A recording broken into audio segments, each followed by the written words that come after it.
고 조비오 신부에 대한 사자 명예훼손 혐의로 지난 1심에서 유죄를 선고받은 전두환 씨, 잠시 후에 그 항소심 재판이 열리는데요. 그런데 지난 9개월 동안 이 항소심 재판에 단 한 번도 출석하지 않았다고 합니다. 그럼 오늘은 어떨까요? 그 영상부터 보고 얘기 시작하겠습니다.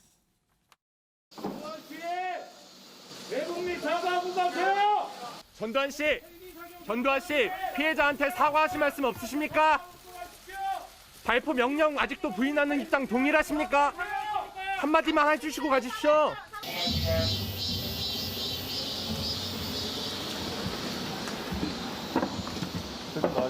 국민의 민심을 외면하고 학살의 죄악성을 국민 앞에 지난날을 뉘우치고 사죄하는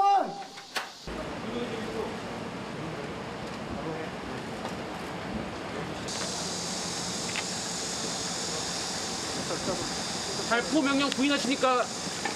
광주 시민분들한테 유가족분들한테 하실 말씀 없으세요? 한마디만 해주세요. 광주 시민이나 유가족분들한테 하실 말씀 없습니까?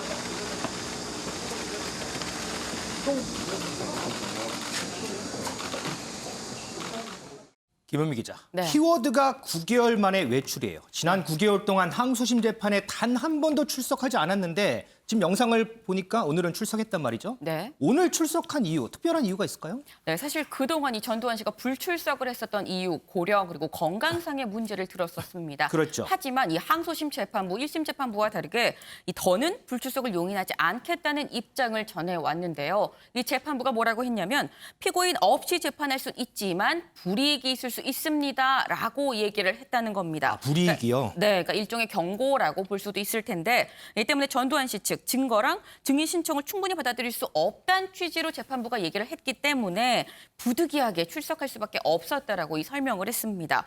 이 전두환 씨 사실 오늘 항소심 재판 잠시 뒤인 오후 2시부터 시작인데요. 이 서울 연희동 자택에서 오늘 오전 8시 30분쯤 이 출발을 했습니다. 예, 그리고 조금 전인 이 12시 45분쯤에 이 광주지법에 도착을 했습니다만 이 법원 안에서 일단 점심 식사를 하고 오후 2시 재판을 기다리고 있는 그런 상황입니다.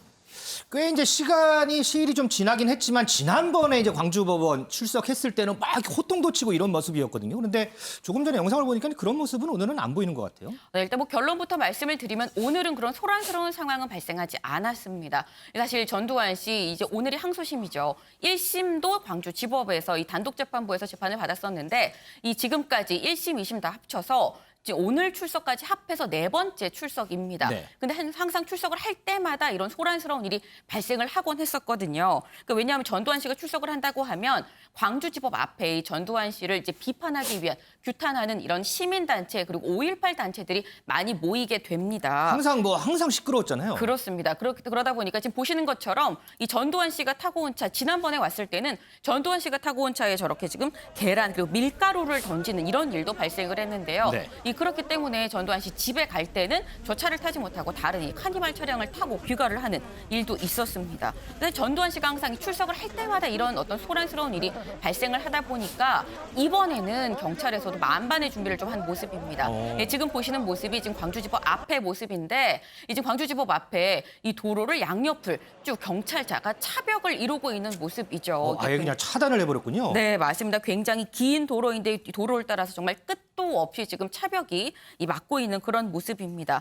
근데 이런 준비 때문인 건지 일단 오늘은 시민들하고 이 충돌이 없는 상황이었습니다. 근데 보통 제가 충돌이라고 얘기를 할 때는 어느 한쪽에서 그 시민단체에서 일방적으로 항의하는 어떤 시위를 한다거나 집회를 한다고 할 때 이 충돌이라고 얘기를 하진 않잖아요. 그럴 경우에 그냥 항의, 집회, 시위라고 얘기를 하는데 그렇죠. 제가 충돌이 매번 있었다라고 얘기를 하는 이유, 항상 전두환 씨 측에서 이런 시민단체의 어떤 비판에 날카롭게 대응하는 이런 모습이 있었기 때문인데요. 그때 과거의 모습 같이 좀 보고 오시죠.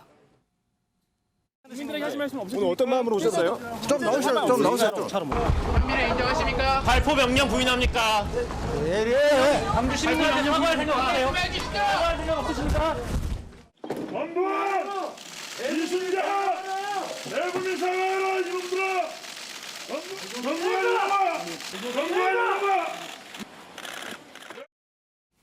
네, 지금 영상으로 보신 모습이 앞서 재판에 출석을 할 때 이게 기자들이 붙어서 이게 물어봅니다.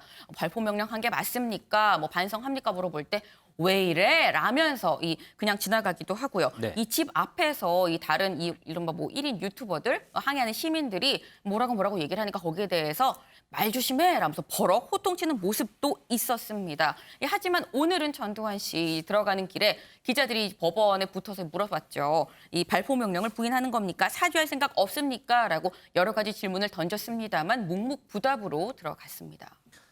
은영 의원님, 지난 9개월 동안 이 항소심 재판에 단 한 번도 출석하지 않았는데 9개월 만에 오늘 그것도 법정에서 법원이 불이익을 줄 수도 있다 이렇게 경고를 하니까 출석을 했어요. 이런 거 보면 아직까지 전두환 씨가 5.18 관련해서 사과할 마음은 없어 보인다 뭐 이런 얘기도 나오는데 혹시 어떻게 보세요? 네, 이번 그 재판이 조비오 신부에 대한 명예훼손 소송이죠. 지난해 네. 11월 선고가 났을 때는 징역 8개월에 집행유예 2년이 선고됐어요. 그럴 때 그때 어떤 선고의 내용을 보면 어떤 것이 나왔냐면은 5.18 민주화 운동을 진압하기 위해서 신군부가 헬기 사격을 지시했다라는 사실을 확인했다는 점이 큰 의미였습니다. 네. 그럼에도 불구하고 그 광주 민주화 운동 진압 당시 최고 책임자였던 전두환 전 대통령은 1심 선고가 나왔음에도 불구하고 사과를 하지 않았어요. 그랬죠. 그 5.18 민주화 운동 이후 40년이 지났지만 사과 한마디 지금까지 하지 않았습니다. 그래서 선고가 나왔을 때는 좀 일말의 기대를 가졌죠. 사과할 줄 알았는데 사과를 하지 않았기 때문에 국민들은 그때 정말 분노했죠. 그래서 감옥에 보내지 않고 집행유예가 나온 거에 대해서도 굉장히 아쉬워했습니다. 이런 전시, 그 뻔뻔한 모습은 항소심에서도 계속됐고 계속 몇 번 공판기일이 뭐 연기되고 했는데 계속 안 나오다가 이번에 나온 게 왜 나왔어요? 불이익을 당할 수 있으니 나와라 하니까 이제 나온 거예요. 네. 멀쩡하게 근데 그동안 이제 안 나온 이유가 자기가 치매도 있고 건강이 안 좋다 이런 이유를 댔지만 불과 7월 달 한 달 전에 수행원도 대동하지 않고 집 앞에서 멀쩡하게 옷 잘 입고 혼자서 이렇게 산책하고 돌아오는 그런 장면이 언론에 포착되기도 했잖아요. 그랬었죠. 지금 화면에 나오는 저 모습이 그렇죠. 치매가 설사 있더라도 재판에 참석 못할 정도는 아니지 않느냐라는 게 이제 국민들 시각인데 이런 차원에서 보면 오늘 그 항소심 재판에 뒤늦게 재판부의 경고를 받아들고 나간 것은 그저 반성할 기미가 없고 그저 형량 줄이기라든가 불이익을 받지 않겠다 이런 데만 이제 몰두해 있다 이런 비판을 받을 만하고요. 오늘 그 이제 경찰이 물리적 충돌 방지를 위해서 질서 유지를 위해서 경력을 대거 이제 차벽을 세우는 등 대거 배치했는데 그럼에도 불구하고 시민들의 표현의 자유를 제약하지 않도록 융통성을 발휘하겠다 이렇게 말을 했거든요. 네네. 한마디로 좀 시위하는 거는 뭐 물리적 충돌만 일어나지 않으면 허용하겠다라는 건데 이런 국민적 정서를 반영한 걸로 보입니다. 지금 최근에 지난해 이제 5.18 민주화 운동 조사위원회가 출범해서 1년 동안 활동했는데 그 당시에 계엄군으로 활동했던 그 병사들 있잖아요. 네. 지시 때문에 시민들에게 총칼을 겨눴죠. 그런데 이제서야 이제 고백을 하면서 사실 민주화 운동 유족들에게 사과를 하고 용서를 구하는 모습이 최근에 많이 나왔잖아요. 노태우 전 대통령의 아들 노재현 씨도 최근에 이제 계속 잇따라서 5.18 묘역에 가서 유족들에게 사과하는 모습을 보이고 있는데 그렇죠, 맞아요. 정작 최고 책임자였던 전두환은 반성할 기미는커녕 사과도 하지 않고 있는 거죠. 역사 앞에 일단 사실을 인정하고 반성하고 사죄하는 길만이 용서를 구하는 길이라는 걸 이제는 좀 깨달았으면 좋겠습니다.